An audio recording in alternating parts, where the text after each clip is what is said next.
Hi, this is Andre. This video is going to be looking at several different ways you can sequence effects in Bitwig using the ParSeq modulators. And this video is kind of a follow-up to a couple of videos I made about a year and a half ago about making parameter locked sequencers with the ParSeq modulators. So let me play you a few of these patches. I'll explain to you what's going on and then hopefully give you some ideas for making these kind of things yourself. Here's the first one.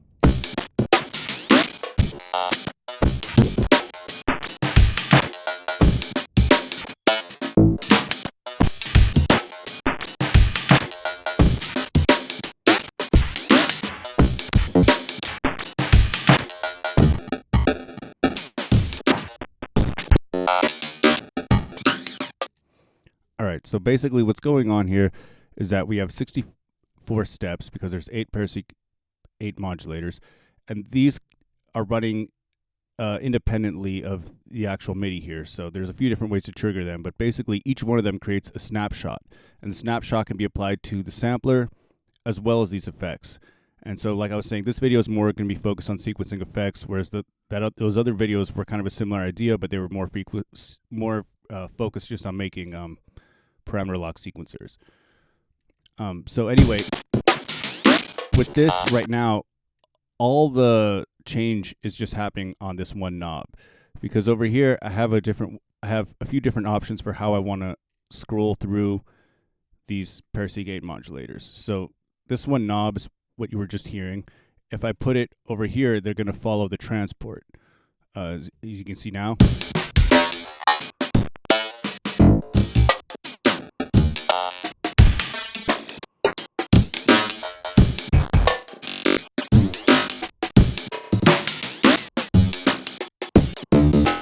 And so, yeah, hopefully you get what's going on is that it's just each one of these is a different snapshot of sampler parameters and effects. And then another option I have just to add variety is this thing that does rotate sequence. And if this is on, instead of these playing in order, it'll play the first step from each ParSeq 8 and then move on to the next step, as you can see now.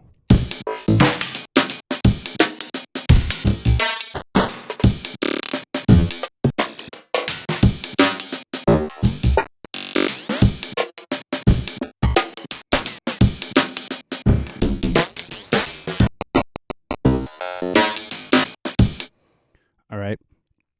And then the last way I can trigger these is by key. There will be a lot less variety in this way because if it's triggered this way, then it's actually being triggered by keys. So each effect will be triggered by this MIDI. So each effect will be basically hardwired to whatever slice is playing.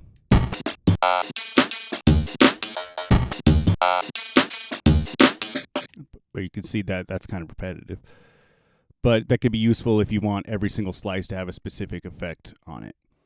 And then so if I go to the effects side, basically what I have is I have 8 effects chains.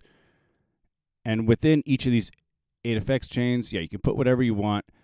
And then within each of these 8 effect chains, there can be 8 different snapshots because of this. And so if I turn this off, so what this is doing is it's making these not hardwired to this sequencer. So instead, these are hardwired to their own separate sequencer. But here, if I go through now, if I put this on knob, if I scroll through the steps, you'll see what's going on now is that each of these 8 ParSeq 8 modulators is going through a different one of these effects. And then if I put it on, I have an effects rotate for these 2 that'll make it do this. You can see it's going to scroll through each of them in order. So if I was running it this way, then basically just every single step that's playing from here can have its own set of effects. So there's a few different ways to run this. And then I have an option for how many effects I want over here. So you can see if like here it's playing what, 5? Yeah, 5. Or no, it's playing 6.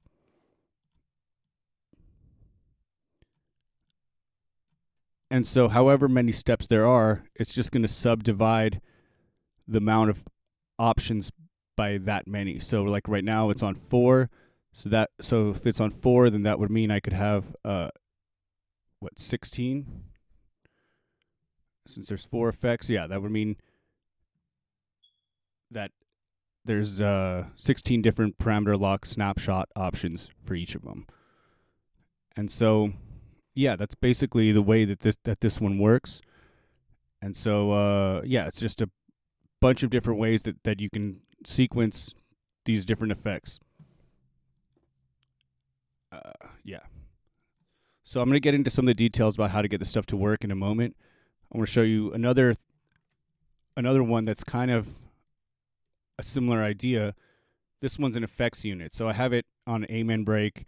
I'm playing all of these on like old school breaks just so they're sounds people are familiar with, so you can kind of tell what's going on, because if the sound is already glitchy and weird, it's kind of hard to tell what the effect is doing. So this is kind of like, if anybody ever used D-Blue Glitch, or there's newer versions of those like Illform Glitch 2, some of the Sugar Byte stuff and Twisted Tool stuff, and there's a new one I forgot the name of, from Devious Machines, Infiltrator. I haven't used it, but yeah, it's another one. Anyway, this is kind of a similar idea in that you get a sequencer that allows you to sequence different effects.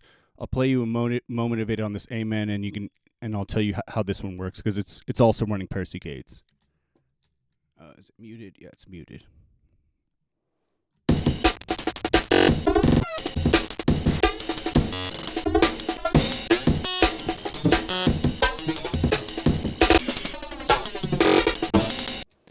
All right, so what this one is doing is these rows up here are retriggers, and then these piano rolls over here select between different effects.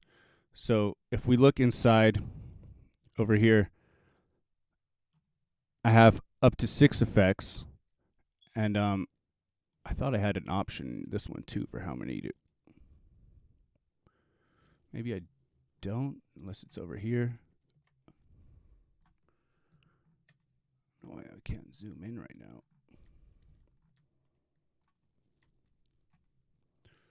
Oh yeah, amount of effects over here. Yeah, I just didn't make a macro for it. So, okay, so what this one is doing is basically, there's 24 keys on the piano roll that are visible if you're at this resolution of zooming. So I have 3 ParSeq 8 modulators giving me the option of up to 24 snapshots. And so basically, each one of these steps just represents a snapshot in these ParSeq 8 modulators. And just like the other one, I can select how many effects I want to have. So I can go between 1 and 6, and whatever number of effects I select, it's going to distribute them evenly across here. So if I have 6, then each 4 note lines will be applied to one of these effects. And if I had 3 effects, it would be 8 of them would be applied within that. But basically, I can just make the snapshots just like you do with anything with ParSeq, by just holding down the modulator for a given step, and then assigning it to whatever I want within whichever effect is in the slot. And yeah, hopefully that makes sense. And then these rows down here are just modulation depths, so you can kind of get variety to the whole thing. Is that even, it might not even be on. Oh no, it's on. So basically, yeah, this gives you ability to just do very fast, easy playing with these, and then getting glitchy sequences. And the cool thing about this too, and the other one, is that they're basically they're container devices, so it's not really hardwired to whatever effects I have in here. The whole idea is that you can put in whatever effects you want and make multi-effects devices. And so yeah, I have the retriggers up here.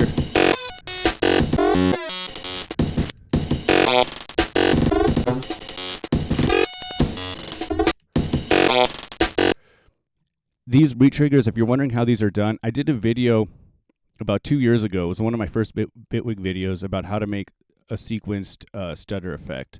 It's using the recorder device. One thing, though, I need to follow up that video, because there was something I didn't understand at the time, was that I was having the recorder devices kick in right at the step where I wanted them, but it would play what was in the buffer from previously. So anyway, it's something I have to revisit.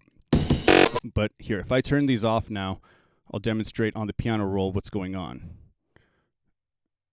So no effect here, and then these here it'll be the first one. Here it'll be the second one.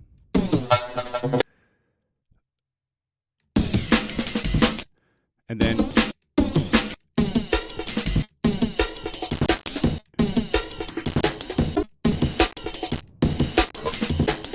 looks like I'm only using 4 on this one. Yeah, I'm not actually using them all.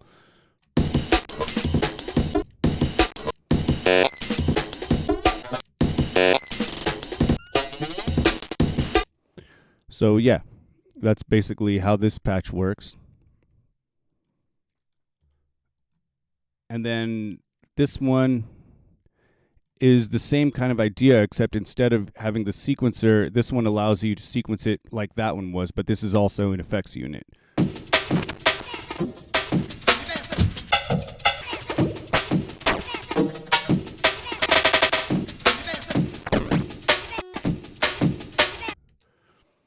And oh yeah, so one of the differences with this one though is that just like this one, there's a few different methods to trigger the different effects.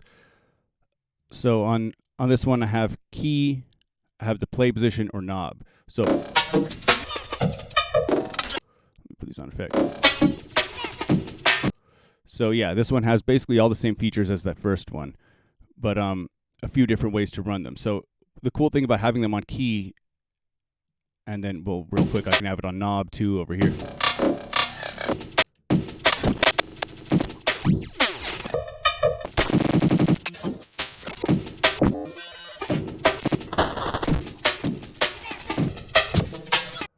All right, so the cool thing is that on this one, I have a key actually triggering the effects, so it can work in a similar way to isotope stutter edit, to where you have notes on a separate track.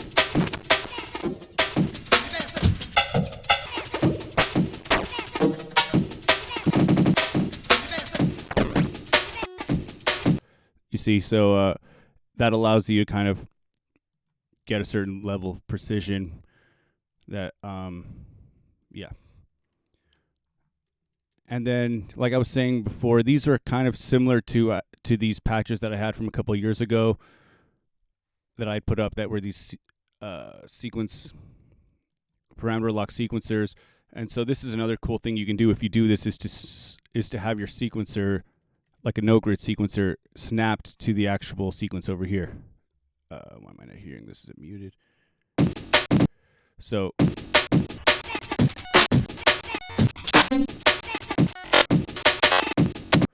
this is basically just like a no-grid step sequencer that has a lane for slicing over here.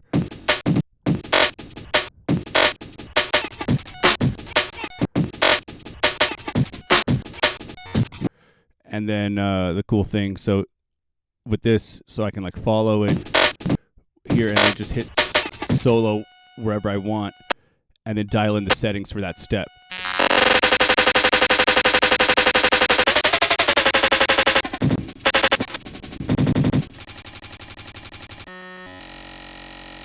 If I take follow off, I can basically just solo any step that I want.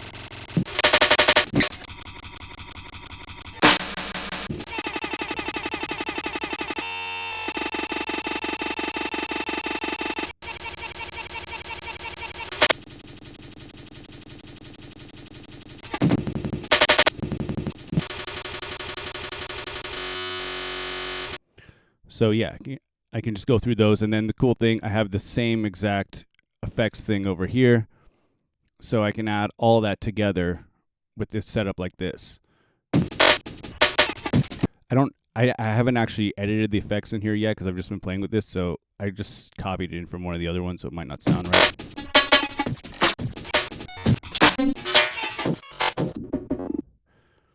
Yeah.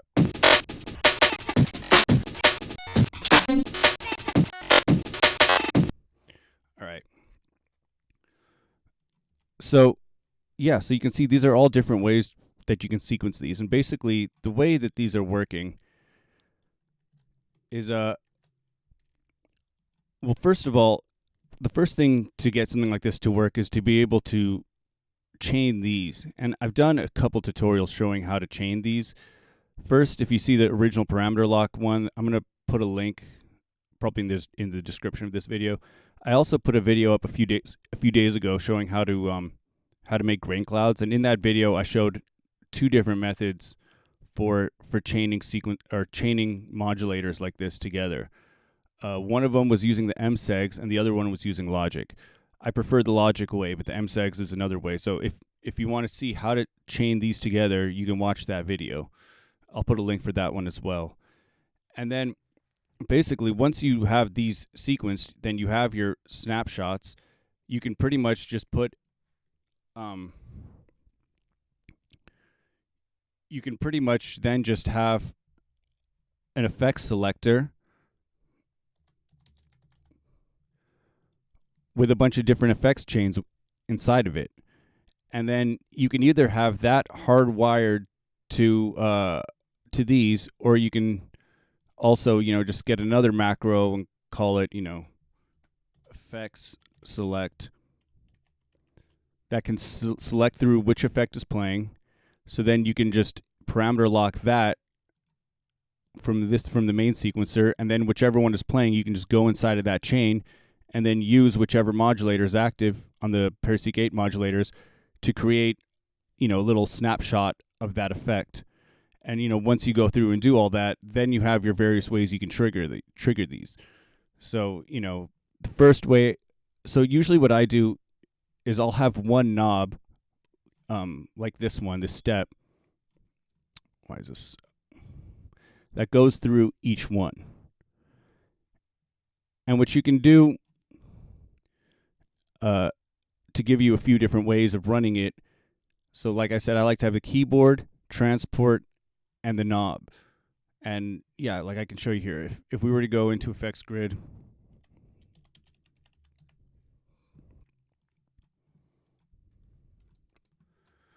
so if I had this one knob, that's my steps, I can just pretty much have a little option, a value that gives us a few different options right here. So this can just be called source. And then I could just say I want knob, and then I want transport. I'll probably put transport. You can get that to work however you do that. And then as for doing keys, that's one that sometimes takes a little bit of kind of conversion to get it to work. So I can show you kind of how you would figure out what you need for that. So, all right, if I get this, all right, I'm holding the note C0 right now.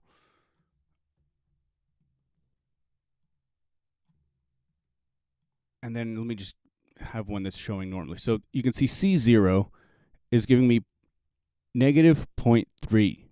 So if I was going to have C0 be my lowest note, then the first thing I would want to do would be to just add 0.3.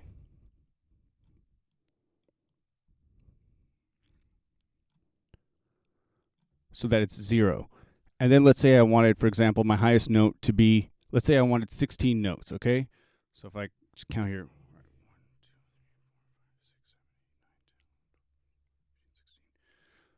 16 will be D sharp plus. I'll go one note higher than that to be the 1, so that would be like the point where the sequence is done, would be this E1. So that gives me this value over here. Now I want that value to be 1 in order for the range to be 0 to 1. So to make that work, you could basically just put a multiplier in there and kind of move this up, move the value up until it becomes 1, and then you'll know what has to be done to it to get it from 0 to 1. And now we have it. And then I would recommend probably quantizing this value just so that everything snaps in time really well. It doesn't always need it, but sometimes it does. So I would quantize that to 1 divided by 16 for the 16 steps.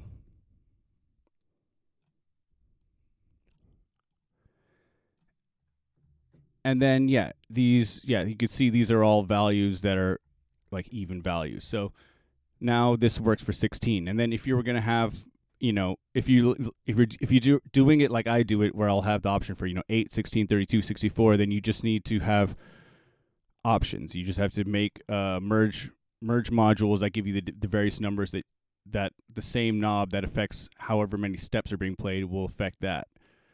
And then that's a way you can scale that kind of thing up. But in terms of just getting this would be the keyboard option, so I could just run this into here, and then this would be the source of what's driving the ParSeq 8 modulators. And then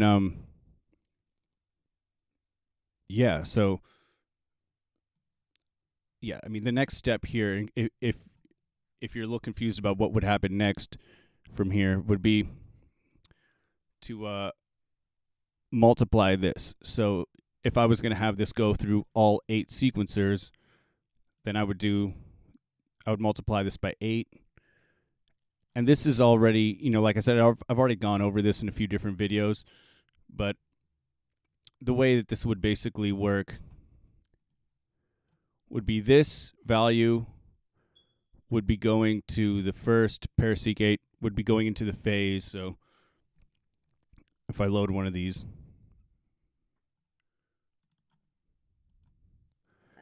put it on hold, this would be assigned to the phase. And then if I had, another one right next to it,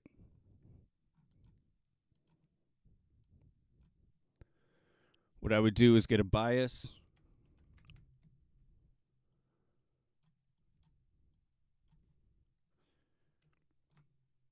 and have this one assigned to the next one.